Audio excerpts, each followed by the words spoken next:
Hi ನಮಸ್ತೆ ಎಲ್ಲರಿಗೂ welcome back.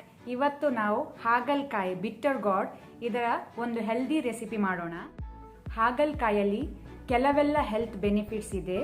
Blood ಅಲ್ಲಿ ಸಕ್ಕರೆ ಅಂಶ ಶುಗರ್ ಲೆವೆಲ್ ಜಾಸ್ತಿ ಇದ್ದರೆ ಅದನ್ನು ಕಡಿಮೆ ಮಾಡುತ್ತೆ, ಹಾಗೂ ಕೊಲೆಸ್ಟ್ರಾಲ್ ಲೆವೆಲ್ ಜಾಸ್ತಿ ಇದ್ದರೆ ಸಹ ಅದನ್ನು ಸಹ ಕಡಿಮೆ ಮಾಡುತ್ತೆ. ಇದರಲ್ಲಿ ವೈಟಮಿನ್ಸ್ ಉಂಟು, ಐರನ್ ಉಂಟು, ಫೋಲೇಟ್ ಉಂಟು, ಜಿಂಕ್. ಸೊ ಈ ರೀತಿ ತುಂಬಾ ನ್ಯೂಟ್ರಿಯೆಂಟ್ಸ್ ಇದೆ. ನೀವೆಲ್ಲರೂ ಮನೆಯಲ್ಲಿ ಮಿಸ್ ಮಾಡದೆ ನಾನು ಮಾಡುವ ರೀತಿ ನೀವು ಮನೆಯಲ್ಲಿ ಮಾಡಿ ನನಗೆ ಹೇಗೆ ಆಗಿದೆ ಅಂತ ಹೇಳಿ. ನಾನಿಲ್ಲಿ ಸಿಹಿ ಖಾರ ಉಪ್ಪು ಹಾಕೋದ್ರಿಂದ ಇದರಲ್ಲಿ ಜಾಸ್ತಿ ಕಹಿ ಗೊತ್ತಾಗಲ್ಲ. ಸೊ ಒಮ್ಮೆ ಟ್ರೈ ಮಾಡಿ ನನಗೆ ಹೇಗೆ ಆಗಿದೆ ಅಂತ ಕಾಮೆಂಟಲ್ಲಿ ಹೇಳಿ. ಹಾಗೆಯೇ ಯಾರಾದರೂ ಹೊಸಬ್ರು ನಮ್ಮ ಚಾನಲ್ ನೋಡ್ತಾ ಇದ್ದರೆ ಪ್ಲೀಸ್ ಸಬ್ಸ್ಕ್ರೈಬ್ ಮಾಡಿ, ಹಾಗೆಯೇ ನಿಮ್ಮ ಫ್ಯಾಮಿಲಿ ಫ್ರೆಂಡ್ಸ್ ಜೊತೆ ಶೇರ್ ಮಾಡಿ. ಹಾಗಾದರೆ ಬನ್ನಿ ಶುರು ಮಾಡೋಣ. ಬೇಕಾದ ಇಂಗ್ರೀಡಿಯೆಂಟ್ಸ್ಗಳು: ಹಾಗಲಕಾಯಿ 600 ಗ್ರಾಮ್ 600 ಗ್ರಾಮ್, ಗಾರ್ಲಿಕ್ ಬೆಳ್ಳುಳ್ಳಿ 10 ಪೀಸಸ್ ಅದನ್ನು ಗುದ್ದಿ ಇಟ್ಕೊಂಡಿದ್ದೇವೆ ಕ್ರಷ್ ಮಾಡಿ, ಮಾವಿನಕಾಯಿ ಒಂದು ಮೀಡಿಯಂ ಸೈಜ್ ಅದನ್ನು ಸಣ್ಣ ಕಟ್ ಮಾಡಿ ಇಟ್ಕೊಂಡಿದ್ದೇವೆ, 3 ಕಡ್ಡಿ ಕರಿ ಲೀವ್ಸ್ ಒಗ್ಗರಣೆ ಸೊಪ್ಪು, 2 ದೊಡ್ಡ ಸೈಜ್ ಟೊಮ್ಯಾಟೊ, 2 ದೊಡ್ಡ ಸೈಜ್ ಆನಿಯನ್ ಈರುಳ್ಳಿ ಅದನ್ನು ಸಣ್ಣ ಕಟ್ ಮಾಡಿ ಇಟ್ಕೊಳ್ಳಿ, 6 ರಿಂದ 7 ಗ್ರೀನ್ ಚಿಲ್ಲಿ ಹಸಿಮೆಣಸು, ಅರ್ಧ ಟೀ ಸ್ಪೂನ್ ಅಷ್ಟು ಟರ್ಮರಿಕ್ ಅರಸಿನ, 1 ಲಿಂಬೆ ಸೈಜ್ ಟ್ಯಾಮ್ರಿನ್ ಹುಣಸೆ ಹುಳಿ ಅದನ್ನು ಸ್ವಲ್ಪ ನೀರಲ್ಲಿ ಸೋಕ್ ಮಾಡಿ ನೆನೆಸಿಟ್ಕೊಂಡಿದ್ದೇವೆ. ಇಲ್ಲಿ ನಾವು ಮಾವಿನಕಾಯಿ ಮತ್ತೆ ಹುಣಸೆ ಹುಳಿ ಎರಡನ್ನು ಯೂಸ್ ಮಾಡ್ತಾ ಇದ್ದೇವೆ.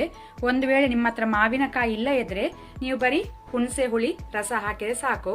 ಆದರೆ ಮಾವಿನಕಾಯಿ ಹಾಕಿದ್ರೆ ಟೇಸ್ಟ್ ಒಳ್ಳೇದಾಗ್ತದೆ ಈ ಗೊಜ್ಜಿಗೆ. ಜಾಗ್ರಿ ಬೆಲ್ಲದ ಪುಡಿ 5 ಟೇಬಲ್ ಸ್ಪೂನ್. ಸೊ ಇಷ್ಟೆಲ್ಲ ಇಂಗ್ರೀಡಿಯೆಂಟ್ಸ್ಗಳು ಬೇಕಾಗಿದೆ.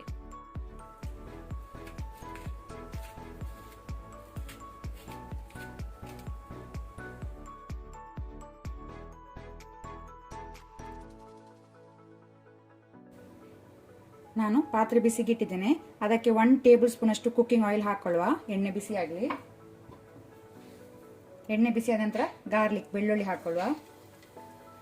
ಅದರ ಜೊತೆನೆ ಕರಿ ಲೀವ್ಸ್ ಒಗ್ಗರಣೆ ಸೊಪ್ಪು. ಬೆಳ್ಳುಳ್ಳಿ ಸ್ವಲ್ಪ ಫ್ರೈ ಆಗಲಿ, ಕಲರ್ ಚೇಂಜ್ ಆಗಲಿ ಮೀಡಿಯಂ ಫ್ಲೇಮಲ್ಲಿ.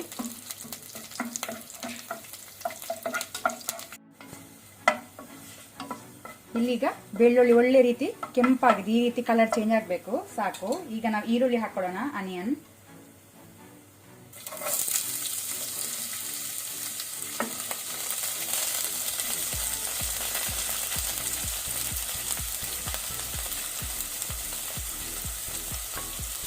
ಅದರ ಜೊತೆನೆ ಸಾಲ್ಟ್ ಉಪ್ಪು ರುಚಿಗೆ ತಕ್ಕಷ್ಟು. ಈಗ ಇದನ್ನು ಒಳ್ಳೆ ರೀತಿ ಬ್ರೌನ್ ಆಗೋ ತನಕ ನಾವು ಮೀಡಿಯಂ ಟು ಹೈ ಫ್ಲೇಮಲ್ಲಿ ಫ್ರೈ ಮಾಡ್ಕೊಳ್ಬೇಕು.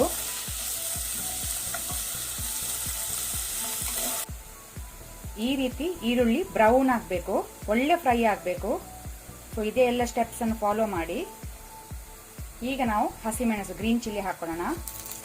ಆನಂತರ ಟೊಮ್ಯಾಟೊ,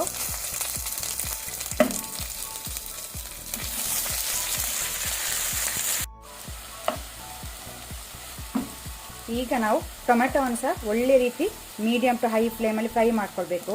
ಟೊಮೆಟೊ ಕಂಪ್ಲೀಟ್ ಆಗಿ ಸಾಫ್ಟ್ ಆಗಬೇಕು.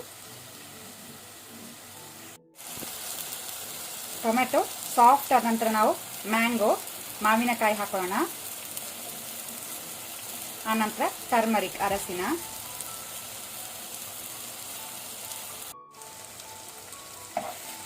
ಒಮ್ಮೆ ಒಳ್ಳೆ ರೀತಿ ಮಿಕ್ಸ್ ಮಾಡ್ಕೊಳ್ಳಿ. ಸ್ವಲ್ಪ ಈಗ ನಾವು ಲಿಡ್ ಕ್ಲೋಸ್ ಮಾಡಿ ಇದನ್ನು ಬೇಯಲಿಕ್ಕೆ ಬಿಡುವ. ಮಾವಿನಕಾಯಿ ಬೇಯಲಿ, ಸ್ವಲ್ಪ ಸಾಫ್ಟ್ ಆಗಲಿ. ಲಿಡ್ ಕ್ಲೋಸ್ ಮಾಡುವ. ಈಗ ನಾವು ಕಟ್ ಮಾಡಿದ ಹಾಗಲಕಾಯಿ ಹಾಕೊಳ್ಳೋಣ. ಹಾಗಲಕಾಯಿಯನ್ನು ಸಣ್ಣ ಕಟ್ ಮಾಡ್ಕೊಳ್ಳಿ ಈ ರೀತಿ.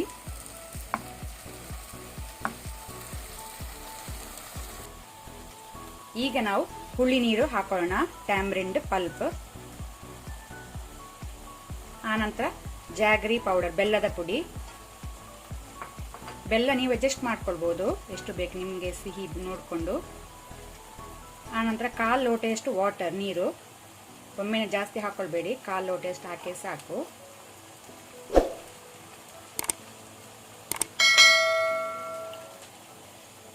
ಈಗ ಒಮ್ಮೆ ಒಳ್ಳೆ ಮಿಕ್ಸ್ ಮಾಡಿ ನಾವು ಲಿಡ್ ಕ್ಲೋಸ್ ಮಾಡಿ ಮೀಡಿಯಂ ಫ್ಲೇಮಲ್ಲಿ ಇದನ್ನು ಬೇಯಲಿಕ್ಕೆ ಬಿಡಬೇಕು.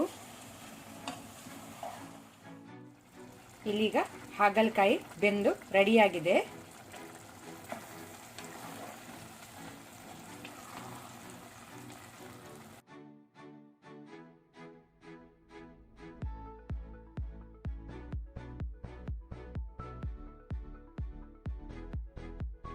ಬಾಯ್.